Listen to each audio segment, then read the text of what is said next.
Welcome to Phil and Ted's Sexy Boomer Show. I'm Ted Bonnet. I'm Phil Proctor, and I just flew in from the D.C. area yesterday. Yeah, I can smell it. Yeah, that's because I'm feeling a little jet fuelish. I just thought I got a whiff of corruption. A whiff of corruption. Oh, yes. Yeah, that's his latest perfume. Yeah, it's in a little gold bottle, right? But you know, at least we have the three branches of government, checks and balances to reel this all in. Yeah, the only checks and balances I know are the bank accounts of the billionaires. We're going to ask, is today's U.S. Supreme Court the most corrupt in U.S. history? Our guest thinks so. Lisa Graves is the author of the national best-selling book, Without Precedent, How Chief Justice Roberts and His Accomplices Rewrote the Constitution and Dismantled Our Rights. This book is a bombshell. It's so well written, it's so god-awful to understand the level of corruption. You read it twice. I did. We're so fortunate to have Lisa Graves with us. Hello, Lisa. Hello. It's a joy to be with you, Vic. Oh, thank you so much for coming on the show. I really appreciate it. Where are you calling us from? I'm calling you from northern Wisconsin, on the Wisconsin side near Duluth. Oh, that's nice. Oh, summer must be there now. It must be nice. Summer has finally arrived. We have 6 months of winter up here and 6 months of not winter. So. Lisa, you really did work as an insider on Capitol Hill. You're one of the nation's foremost experts in exposing how special interests are distorting public policy and trying to thwart the public's interest in a thriving and inclusive democracy, as you wrote, and impede measures to protect our environment and mitigate climate change. Other than that, yeah, you're just free as a bird. You are the founder and executive director of True North Research, a national investigative watchdog group that works with journalists and other researchers to expose the dark money fueling regressive agendas that are targeting vital institutions in our republic, like the courts and our public schools. Hey, is it dark because it's soaked in oil? I've never quite understood. Some of it is. That's a great question. The dark money thing, we've been talking about that as the greatest problem we're facing, Citizens United. We're going to talk about all of that. We're ready to go with you, Lisa, to get as much as we can of your book out in 1 hour because it's public service. It's something that needs to be said. And again, your perspective is very important because you were chief counsel for nominations for Senator Patrick Leahy in the U.S. Senate Judiciary Committee. You were also a senior strategist for the ACLU on national security and civil liberties. You've been asked and have given expert testimony before several committees in the U.S. Senate and House of Reps, and you've helped shape the national debate about the culture of corruption on the U.S. Supreme Court. You have an insider's perspective, and what you saw didn't make you happy. To draw the picture, we have a conservative supermajority on the court, which is what has tipped the balances. I call it the extreme court, right?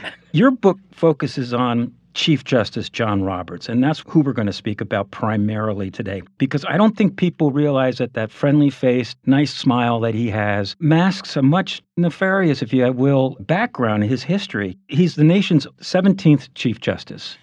Listen, I loved him when he did his television show, Mr. Mr. Right? Roberts? No, I think you got that wrong. Oh, yeah? Yeah.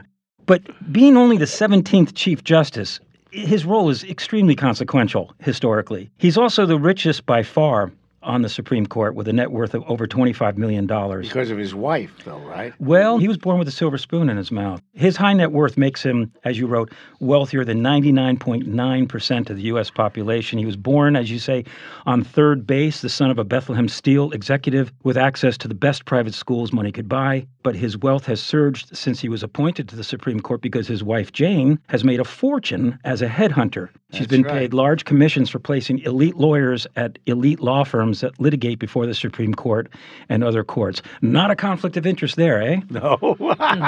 Yes. Gosh, just let me begin by saying what an honor it is to be on your show and have this conversation with you and with your audience. I wrote this book because I was very concerned about how the court was operating not really like a court, but like an arm of a political party, like a weapon in a far-right agenda, quite frankly. That's right. And how John Roberts really was a Reagan revolutionary.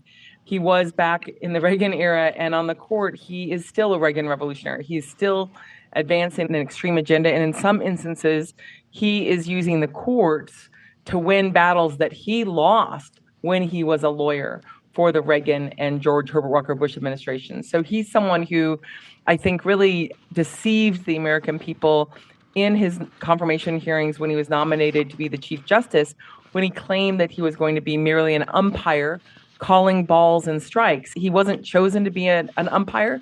He was chosen to be a player, to move this ball down the field, to regress American law, to roll back our rights. And that's what he's done on the bench. And I can tell you a little bit about how I tried to stop him initially from getting a judgeship. When he was announced as Supreme Court nominee, you wrote that you wept. Yes, I was very concerned. Concerned is the least of it, really. I had been certain that he was going to be the nominee if there was a vacancy, if there were a vacancy for George W. Bush. That's why I asked my boss if I could ask Senator Reid, who was then the whip for the Democrats, that there not be a recorded up or down vote for John Roberts when he was nominated and confirmed to the D.C. Circuit, which is one of the appellate courts in the country. And so that's why John Roberts was confirmed by unanimous consent. It doesn't mean that he was unanimously approved to the D.C. Circuit. It just meant that I was trying to preserve for the Democrats an opportunity to vote against him when he was elevated or promoted to the Supreme Court, which I was certain that he was going to be George W. Bush's nominee for the Supreme Court, and he was. And so when he was confirmed, I wept. So you knew that he was a bad choice for America as far as the Republic is concerned. What were the things that he had done that made you so concerned about him? Well, I thought that John Roberts was really like Robert Bork without the goatee and the sort of villainous look about him that the editorial cartoonists had really captured. Yeah, or the funny name. Yeah, Robert Bork was very loud about his regressive views, and John Roberts, in essence, learned from that and was quiet about his views. But he held and continues to hold very extreme views about the presidency, really aggrandizing presidential power, and a very narrow view of civil rights and the rights under the Voting Rights Act. If you remember back then, maybe it was like 1999, 2000, there was this chant that began at a Federalist Society event. The Federalist Society is a group that was created in the early 1980s to create a pipeline for power for right-wing lawyers to become judges and get other key posts.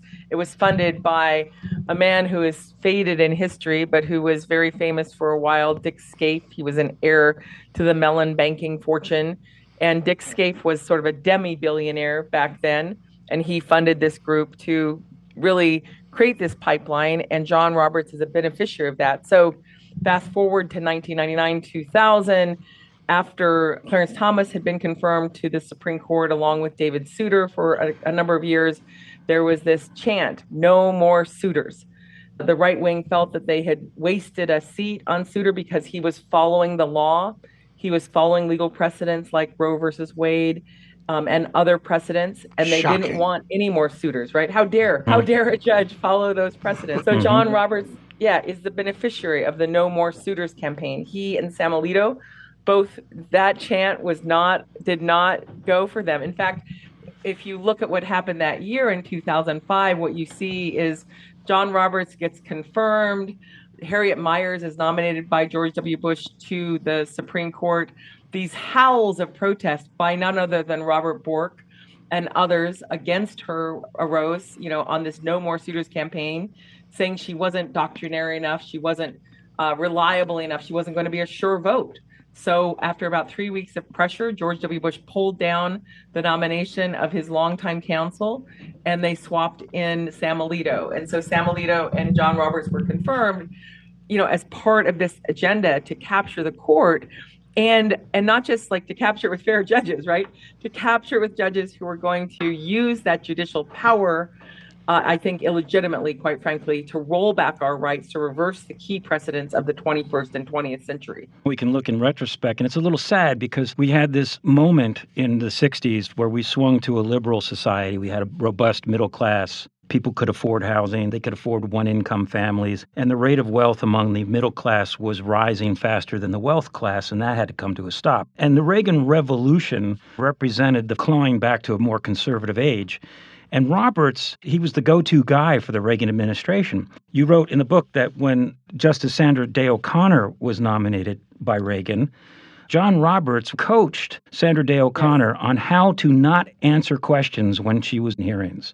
And then in 2000, when he was an appellate lawyer in private practice, Roberts traveled to Florida to advise then Florida Governor Jeb Bush the president's brother, on how to navigate the recount. And less than a week before the court issued its partisan 5-4 ruling of Bush v. Gore, they stopped the recount. And when that happened, Jeb sent a personal note to Roberts thanking him. And as you write in the book, there's a good chance that Gore would have won. Yep. Yeah, it's really extraordinary when you think about where we are now in 2026 compared to 2000. That was a hyper-partisan decision by the Rehnquist court. That was John Roberts' mentor, Bill Rehnquist.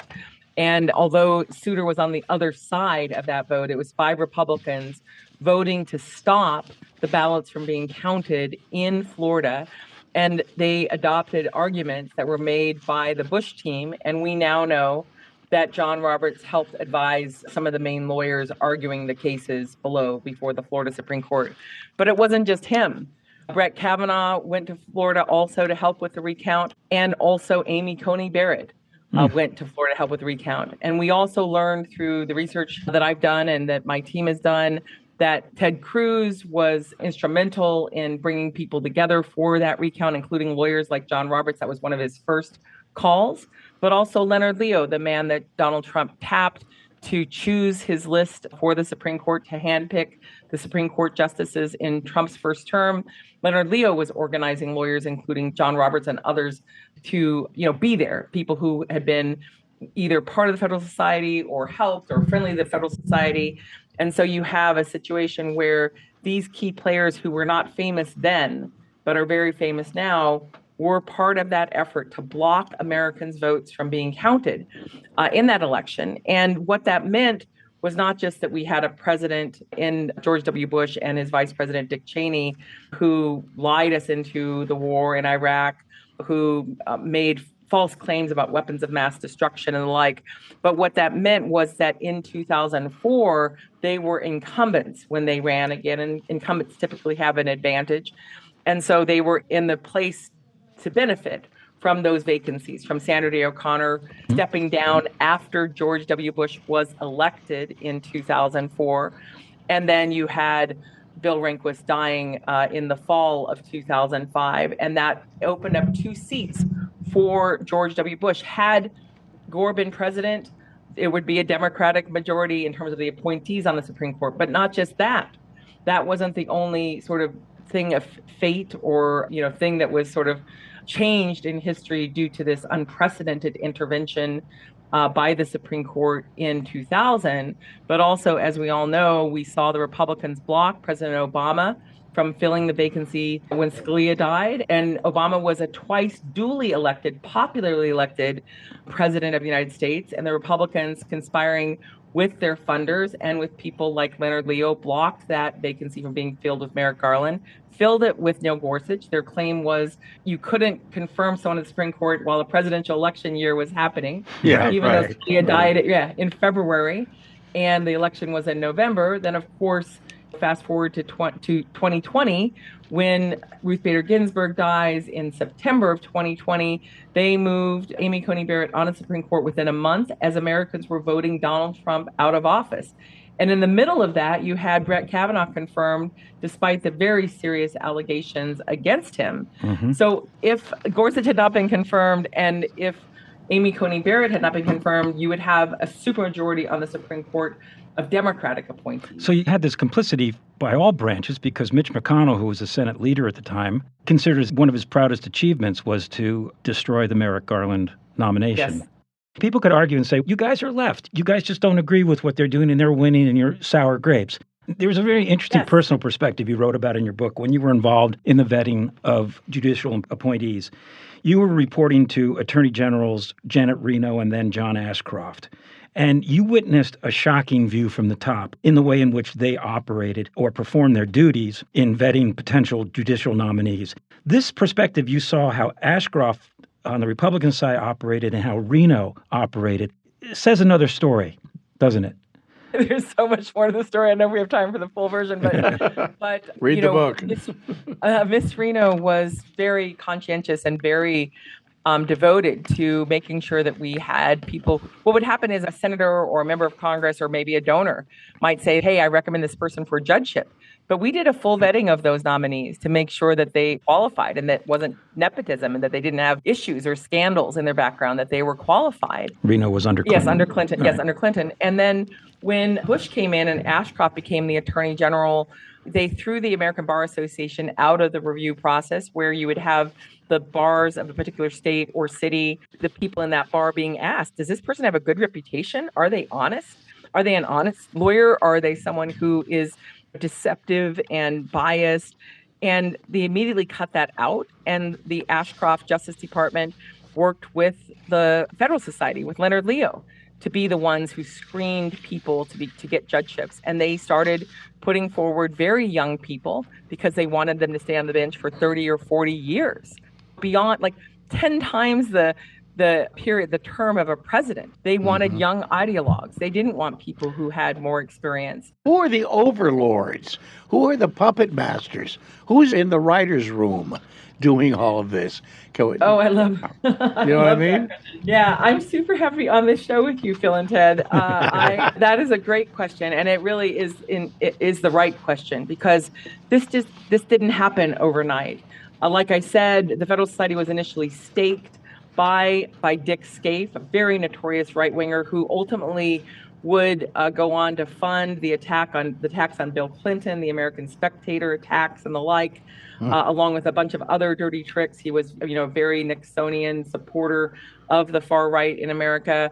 When the Federal Society was launched back in 1982, it claims to have been just 3 students getting together to advance so-called conservative ideas. Yeah. Well, its 2 leading advisors were Robert Bork, who'd just been confirmed to a judgeship by the Senate after Reagan nominated him, and Antonin Scalia, who a few months later would also be nominated to a circuit court position. And the Federal Society was created not just as a so-called conservative organization, but as a conservative and libertarian organization. And we know that the biggest funder of the Libertarian Party in 1980 was David Koch. Yep. He was the brother of Charles Koch. Charles and David Koch had cumulatively spent hundreds of millions on elections to influence elections in America. Oil money. Yeah, big oil money. And these people play the long game. The Koch brothers have funded curriculums in college campuses in return for right-wing ideology. And a lot of universities take that money. I think Harvard was the one that did not, and they've been under attack. Yeah, price they're paying. The dark money is extraordinary. And Charles Koch, as you said, it has played the long game. We know from my research that he's been targeting universities for capture since the 1960s. Like, how can he get his fringe ideas into a position where they become dominant? We're speaking with Lisa Graves, the author of the best-selling book, Without Precedent, How Chief Justice Roberts and His Accomplices Rewrote the Constitution and Dismantled Our Rights. Again, Roberts, who you're focusing on, this guy is a lifelong operative for the right wing. When he was with the Reagan administration, he was vocally opposed to affirmative action, minority set-asides, employment tests. Roberts asserted that the Supreme Court precedents against voluntary prayer or so-called moments of silence in schools seemed indefensible. He also routinely used his perch, as you wrote, to assail women's equality rights, including the Equal Rights Amendment. And you wrote, quote, his writings show him to be arrogant and sarcastic on the subject. Yes. So this is a guy who is far from impartial. We know why they pick young nominees, because their shelf life is long to keep the political wins the way they want. But why not pick an experienced associate judge to run the court? How does a guy out of nowhere suddenly become Chief Justice? Well, so the Chief Justice position is a position that gets filled by a presidential nomination with the Senate's consent. And I think it should be someone who is skilled in administration and has an impeccable record for fairness, but that's not how it has worked. It has been used in the case of John Roberts to reward someone with such a position who is very devoted to this right-wing agenda. But it is not just the Chief Justice of the Supreme Court of the United States, it's also the Chief Justice for the U.S. judicial system. And so the person who is the Chief Justice gets to choose who sits on almost all of the judicial committees for issues like ethics and the like, including overseeing the judicial conference, which is the chief judges of the other circuits, of the circuit courts, and representatives from the district courts. And in that role, the judicial conference has swept under the rug the very serious ethical concerns and allegations and evidence against Clarence Thomas, against Sam Alito, and others. And so you have a judiciary helmed by someone in John Roberts determined to not hold a justice accountable for violating the ethics rules in numerous ways. But who is John Roberts? He's someone who, when he was nominated in 2005 for that Chief Justice position, his confirmation was backed by a bunch of billionaires, including people who were not famous then, like Charles Koch, and also Harlan Crow, not famous then, very famous now. Yeah. So he was one of the first beneficiaries of dark money influencing the appointment process for the Supreme Court.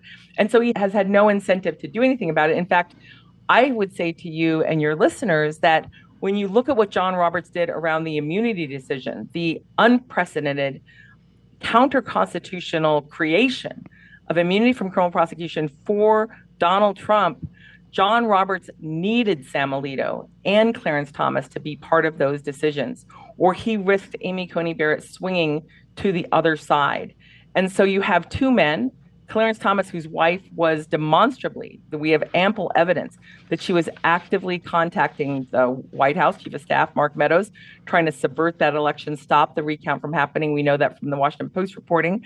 And we know from other reporting that she was actively soliciting fake electors in Arizona and in Wisconsin, sending emails urging those state reps. And yet, Clarence Thomas refuses to recuse himself. Yes. He takes gifts of big RV campers, real estate for his mom's house, expensive trips on private planes. Is it fair to say he's taking bribes?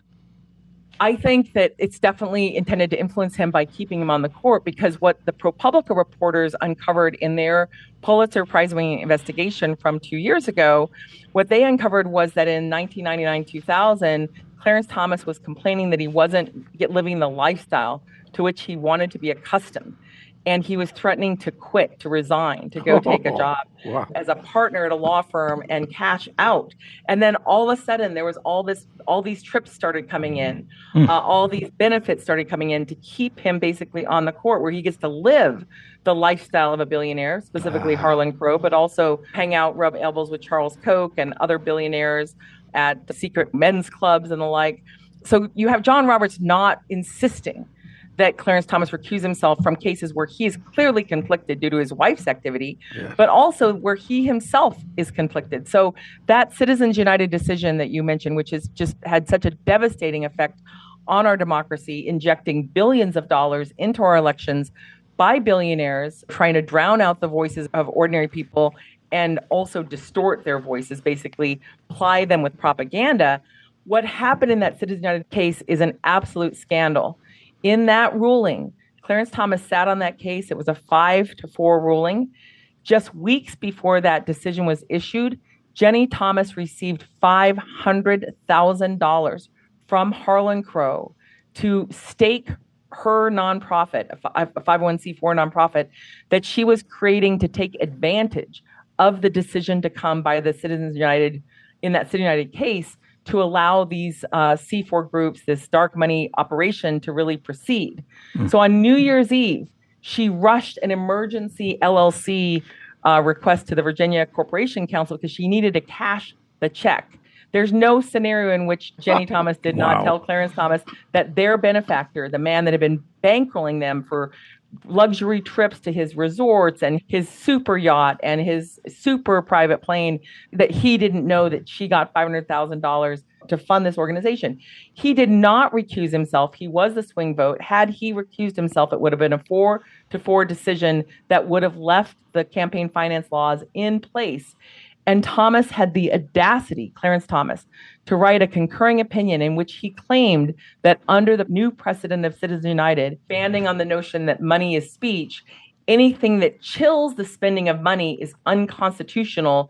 And so he affirmatively attacked disclosure, because disclosure of who was giving money to these C4 groups would chill the spending of money, knowing that his wife had just received $500,000 from his billionaire backer. I always thought of Citizens United as being oligarchs untied, right? Yes. Really, I mean, I call it Billionaires United, but I like Billionaires Untied. Jenny Thomas had a high-paying job at the Heritage Foundation's executive branch liaison. She was given this high-paying role after her husband cast the tie-breaking vote on Bush v. Gore. So these people are institutionally corrupt. Yes. Scalia died in his sleep at a rich man's retreat in Texas. Did that raise eyebrows? It really did. And there were requests and questions raised by members of Congress about who was paying for that trip and whether they had any business for the court. You know, Scalia is someone who really, in some ways, was a model, and I say that word loosely, but a model for Clarence Thomas in this gift-a-palooza, where basically Scalia would solicit trips from wealthy businessmen to fund his hunting habits, his shooting habits. And one of the things that people don't know about Scalia, not just his penchant for these free gifts of trips from very, very rich people, is that the year before the ruling changing the interpretation of the Second Amendment to assert that it protects an individual right to bear arms rather than a collective right. Yes. Scalia was on a trip with gun advocates, very well-placed gun advocates, to go to the international version of the National Rifle Association, National Sports Shooting Association, where Scalia was named the international ambassador for the shooting community and received a gift of a gun. And at that meeting, he told those gun rights advocates who were traveling with him that if the Supreme Court accepted the petition for cert on a case involving the Second Amendment that was coming out of D.C., the Heller case, that would mean that they had the votes, the 5-4 votes, to overturn more than a century of precedent about reasonable regulations of our gun laws. He didn't call them reasonable regulations, of course, but he basically signaled that when this right-wing majority on the court, that's now a supermajority, when they accept a case, it basically means that they have the votes to change the law in the direction that they want.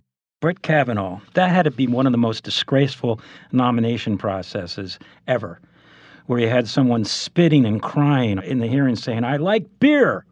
How did we sink this low? Well, this was really ghastly in the Republican Party and Donald Trump, because why would Donald Trump withdraw a nominee who's been accused of sexual assault when he himself has been accused of sexual assault and subsequently was found in the E. Jean Carroll case to have committed sexual abuse and then smeared her and defamed her? This is someone in a president who is nominated and forced through the confirmation of Pete Hegseth, who was accused of sexually assaulting a woman, settled that case without an admission of responsibility for doing so. And we've seen other allegations of the like. But regarding Brett Kavanaugh, not only was it revealed his character, it revealed his anger and his nature, and so much so that Justice Stevens, who had previously endorsed him, this was a Ford's nominee to the U.S. Supreme Court, withdrew his endorsement of Kavanaugh for his behavior. But what was happening behind the scenes is even more astonishing, because what we learned subsequently, and this was due to the efforts of Senator Sheldon Whitehouse and others, what we learned subsequently was that basically the Trump administration made an agreement with the Republicans on the Senate that if they would basically allow the FBI to look into whether there was corroborating evidence or other allegations of sexual assault or sexual misconduct by Brett Kavanaugh, that they would be examined. And what really happened, what we know subsequently, is that the FBI didn't look into any of them, didn't follow up on any of those allegations, didn't ask for any of the corroboration, sent the materials over to the White House counsel's office, to Don McGahn, and Don McGahn threw them away, basically threw them in the trash. There was no investigation to follow up on all the people who were coming out in news stories saying that they had experienced or they'd seen sexual misconduct by Brett Kavanaugh. And so you had a complete whitewash, just a total subversion of the FBI background investigation process. I'm familiar with that. When I worked at the Justice Department, I was the lead counsel for the working group on judicial nominations. I used to review the FBI files of potential nominees, where just go back to their 18th birthday and look into whether there's any, crimes or allegations of criminal activity, whether they have blackmailability issues and the like. It looked at whether they have significant debt, like somehow buying a bunch of tickets for baseball games and getting cash from your friends, paying off loans mysteriously. But the FBI did no follow-up investigation in response to the allegations of Dr. Christine Blasey Ford, who took the same hit Anita Hill took. Yeah, her life was threatened over and over for daring to testify about what she experienced. I think she testified compellingly under oath. And yet like you said, it is genuinely a scandal that this man, Brett Kavanaugh, is on the Supreme Court. I actually wrote a piece right after he was nominated and his hearings began, saying that he should not be confirmed. He should be impeached from the D.C. Circuit for lying under oath to Congress about files that have been stolen from me that were in his possession. But not to make it all about me, because it's about what's happening in our country. The fact of the matter is that neither Brett Kavanaugh nor Clarence Thomas should be on the Supreme Court based on the very credible testimony of women about how they were treated by those men. And Kavanaugh lied under oath, too. He said that he would not overturn precedent. And, of course, they did with Roe v. Wade through the Dobbs decision, among other things. Another big issue is gerrymandering and conflicts of interest. And that Sam Alito blatantly constituted racial gerrymandering. He disregarded factual findings of the lower court by overturning a lower court. Alito should have recused himself when he was flying that upside-down flag during the insurrection, the appeal to heaven flag. I mean, here we had an associate justice of the Supreme Court of the United States flying an insurrectionist flag and then summer house and then denying it. How does this happen? And how do they stay in power? Part of what's happened is that you have a U.S. Supreme Court led by John Roberts that has blocked every effort to have an enforceable ethics code. And so every time Congress has raised those issues, Roberts has assailed that. In fact, right before the U.S. Senate Judiciary Committee was about to approve subpoenas for Harlan Crow and Leonard Leo regarding this gift and travel situation that reporters had uncovered, John Roberts made a public release saying there is an ethics code for the Supreme Court, and every justice has signed saying that they follow it, which means it means nothing, given the billions of dollars of gifts that have come in to the benefit of Clarence Thomas and the non-recusal that we've now seen of Alito, despite having those insurrectionist flags flying over his homes and more. And so John Roberts is complicit in all this, in trying to keep his Republican appointees safe on that court in order to continue to damage the law in this country, as with these cases on redistricting, on voting. One of the things about John Roberts that most people don't know is that he was basically the person who mentored with Bill Rehnquist. Bill Rehnquist was a justice on the Supreme Court at the time.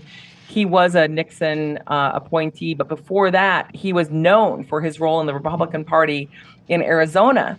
And he helped implement a thing called Operation Eagle Eye, where he and other white Republicans would go to the black neighborhoods in Phoenix, in Bethune and other neighborhoods, to have cameras to photograph voters. This was in the 1960s, where people were still being lynched. People had a great amount of fear about voting, and the Voting Rights Act had just passed in 1965. Roberts chose to clerk for Bill Rehnquist.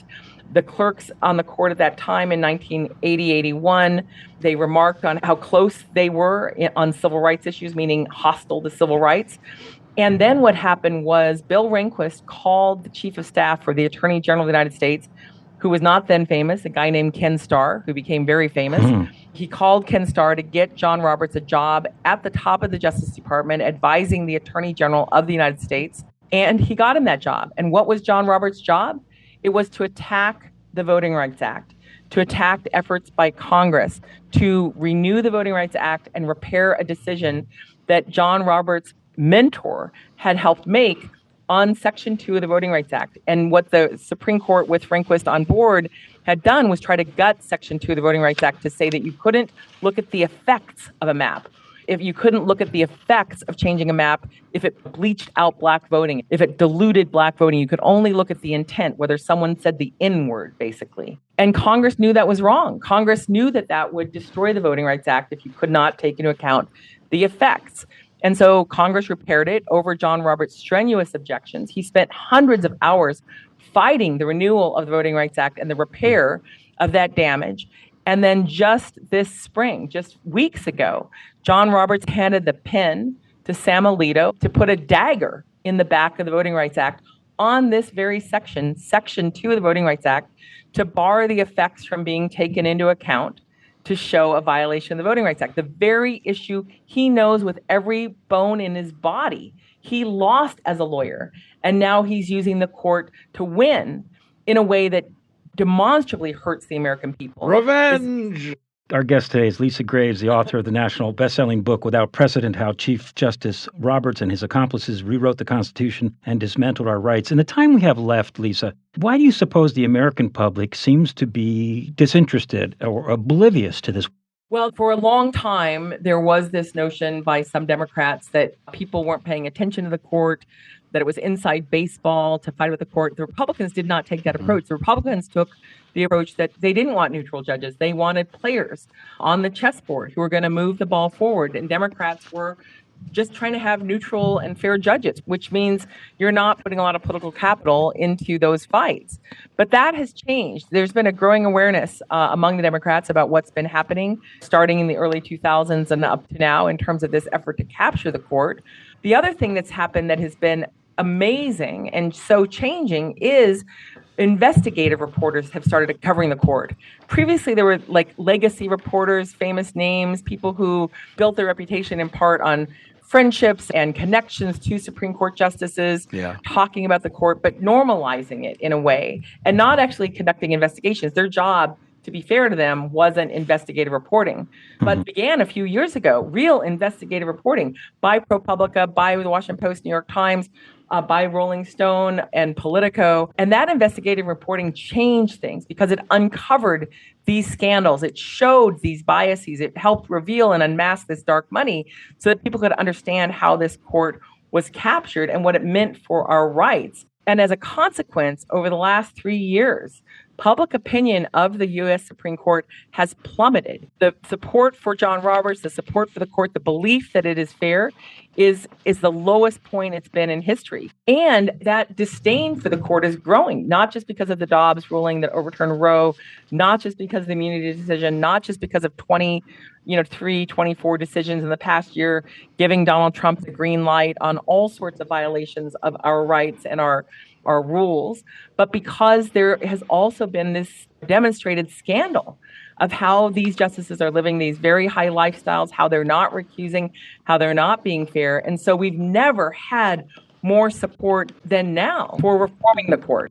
So we have some hope. We have to undo so much damage. Gun control, the Chevron decision, the Dobbs decision. Voting. There are efforts being made on the Hill to reel this in. Basically, it's the tsunami of dark money. How do we stop this influence peddling that has completely consumed Washington, D.C.? Unless the Democrats take control of Congress, what hope do we have? There are a number of Democrats, including Senator Whitehouse, Representative Raskin, a growing number on the House and Senate side who have put forward these reform measures, including, as you mentioned, Senator Schumer in terms of the No Kings Act.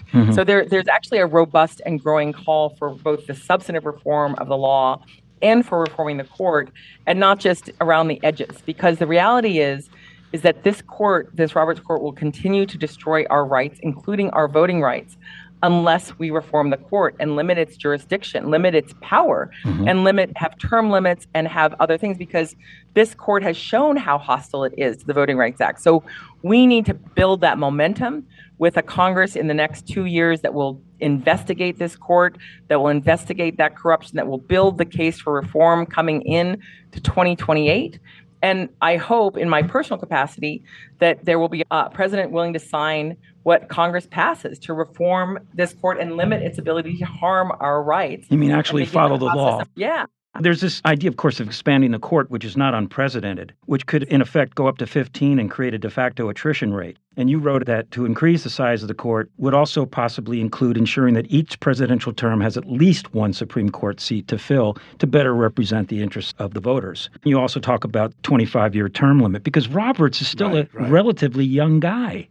This guy could be doing what he's doing for another couple of decades. Terrifying. Is there any movement to impeach Roberts? There have been members who have been working on a bill, particularly for John Roberts. There also was a bill introduced by AOC to impeach Sam Alito and Clarence Thomas.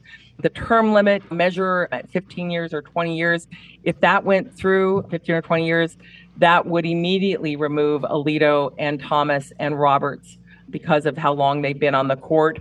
And I think those term limits should apply to the judiciary across the board. Trump is putting bloggers and people who are like in their 30s Yeah. on judicial positions. People like Eileen Cannon, who have not had any distinguished career at all, but have used that position of power to favor Donald Trump and try to twist the law in his direction. And so we need substantial reform. And that's one of the reasons why I'm so proud to have co-founded Court Accountability with my work partner, Alex Aronson. And we are putting forward this summer to come a really significant reform memo that goes to the heart of what we're facing with real bold reforms to protect our rights. And we call up basically the words of Abraham Lincoln, who was taking on that court that issued that Dred Scott decision, that Roger Taney court. And what Abraham Lincoln said is that if we let these unelected judges be the final arbiters of our rights, we will cease to be able to rule ourselves. And so we have to reinvigorate our democracy and restore the power of our representatives to represent our interests. And as Senator Whitehouse said this weekend on a panel I was on with him, it's one thing if Congress gets it wrong, they make a mistake. In 2 years, you can have a new vote and vote them out. But these judges are serving by design by these Republicans choosing them so young for 10, 20, 30, 40 years. Clarence Thomas is on track to be the longest serving Supreme Court justice in history. He has been on the bench for 45 years.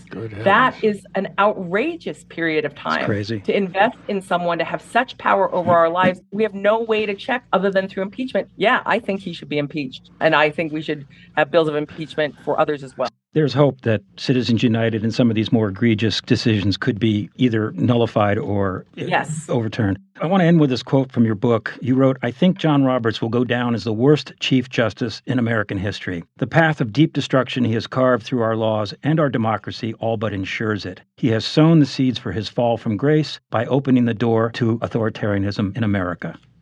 Now, how can people follow you in your work? And is there somewhere for them to support you? Yes, so Court Accountability is the work I do on court reform and court policy. That's a group where we receive donations to support that work, along with my research at True North Research, but through Court Accountability. And I'm a co-host on the Midas Touch Network on Legal AF. And I have a Substack called Grave Injustice. And you can follow me basically on any social media as The Lisa Graves, at The Lisa Graves. So I would welcome the chance to meet you guys in person one of these days when I get to LA for book tour. And it's just been a delight being on your show. Pleasure. Lisa Graves is author of Without Precedent, How Chief Justice Roberts and His Accomplices Rewrote the Constitution and Dismantled Our Rights. You can also learn more about it at withoutprecedent.info. Hope is a choice, so let's choose it and take action. I'm Ted Bonnet. I'm Phil Proctor. Thanks for listening. Take care. Bye for now.